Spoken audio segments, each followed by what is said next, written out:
നമ്മുടെ പഴയ Santiago Martin ഓർമ്മയുണ്ടോ? ലോട്ടറിക്കാരൻ കൊടുത്തത് എത്രയാണെന്നറിയാമോ?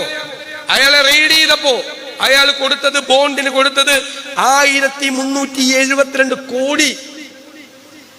നമുക്ക് കോവിഡ് വാക്സിൻ കിട്ടിയല്ലോ.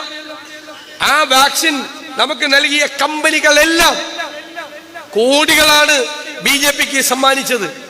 രാജ്യത്ത് പണത്തിന് വേണ്ടി വ്യവസായികളെ റെയ്ഡ് ചെയ്ത് അവരെ ഭീഷണിപ്പെടുത്തി അവരിൽ നിന്നും ഈ ഇലക്ട്രൽ ബോണ്ട് വാങ്ങിച്ച ഒരു പാർട്ടി ഈ രാജ്യത്തിന്റെ ചരിത്രത്തിൽ അല്ലെങ്കിൽ ലോക ചരിത്രത്തിൽ ഏറ്റവും വലിയ കൊടിയ അഴിമതി 11,600 കോടി. 5-10 കോടിയല്ല, 11,600 കോടി കേന്ദ്ര ഗവൺമെന്റിന്റെ സ്ഥാപനങ്ങളെ ഉപയോഗിച്ച് ആളുകളെ വരട്ടി ഇലക്ട്രൽ ബോണ്ടിലേക്ക് സംഭാവന വാങ്ങിച്ചവരാണവർ. ആലോചിച്ചു നോക്കി, അവര് അധികാരത്തിൽ ഇരിക്കുമ്പോൾ ആർക്കാണ് സുരക്ഷിതത്വം? ഇപ്പൊ ക്രിസ്മസിന് ക്രിസ്ത്യാനികളുടെ വീട്ടിലേക്ക് സംഘപരിവാറുകാർ കേക്ക് കാട്ട് വന്നു. നല്ല കാര്യം. അവരെന്താ ചെയ്തത്? കഴിഞ്ഞ 5 വർഷക്കാലം നമ്മുടെ രാജ്യത്തെ ക്രൈസ്തവ ദേവാലയങ്ങൾ ഏറ്റവും കൂടുതൽ ആക്രമിക്കപ്പെട്ടു. ക്രിസ്മസ് ആരാധനകൾ പോലും തടസ്സപ്പെടുത്തി. നിരവധി വൈദികരും പാസ്റ്റർമാരും ജയിലുകളിലാണ്. നിങ്ങൾക്കറിയുമോ ഫാദർ സ്റ്റാൻസാമി? അദ്ദേഹത്തിന് പാർക്കിൻസൺ ആയിരുന്നു.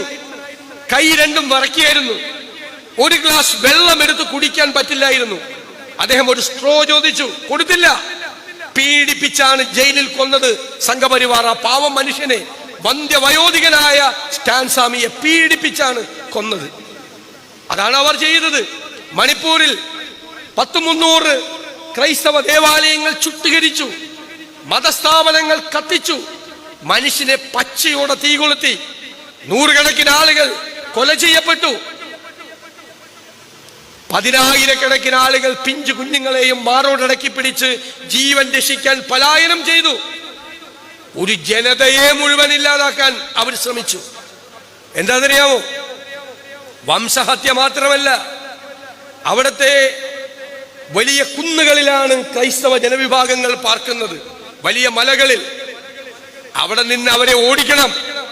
കാരണം അവിടെ ഭൂമിക്കടിയിൽ നിധിയാണുള്ളത്, മൈനുകൾ. ആ മൈനുകൾ കൊടുക്കാൻ കമ്പനികൾക്ക് ധാരണയായി. അവിടെ നിന്ന് ഓടിക്കണം.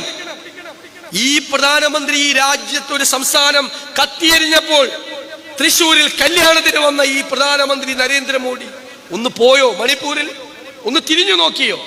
ഒന്ന് ആശ്വസിപ്പിച്ചോ? ആരാ അവിടെ പോയത്? വെടിയൊച്ചകൾ മുഴങ്ങുന്ന മണിപ്പൂരിന്റെ തെരുവുകളിലൂടെ കുഞ്ഞുങ്ങളെയും ചേർത്ത് പിടിച്ച് സ്ത്രീകളെ സമാധാനിപ്പിച്ച് അവരെ ആശ്വസിപ്പിച്ച് പോകാൻ ഒരാൾ മാത്രമേ ഉണ്ടായിരുന്നുള്ളൂ, നമ്മുടെ പ്രിയങ്കരനായ രാഹുൽ ഗാന്ധി. അവിടെ കോൺഗ്രസ് മാത്രമേ ഉണ്ടായിരുന്നുള്ളൂ. ഈ രാജ്യത്തെ മുഴുവൻ ജനങ്ങളോടും ഉള്ള കോൺഗ്രസിന്റെയും രാഹുൽ ഗാന്ധിയുടെയും പ്രഖ്യാപനമാണ്, നിങ്ങളുടെ സങ്കടങ്ങളിൽ, നിങ്ങളുടെ ദുരിതങ്ങളിൽ, നിങ്ങളുടെ പ്രയാസങ്ങളിൽ ഞങ്ങൾ നിങ്ങളുടെ കൂടെ ഉണ്ടാകും. ഈ അധികാരത്തിൽ കോൺഗ്രസ് ഉണ്ടെങ്കിൽ ഇത് നടക്കുമായിരുന്നോ? ഏതെങ്കിലും ഒരു മതവിഭാഗത്തിന് ബുദ്ധിമുട്ടുണ്ടാകുമായിരുന്നോ? ഇവിടെ കർണാടകയിൽ മതപരിവർത്തന വിരുദ്ധ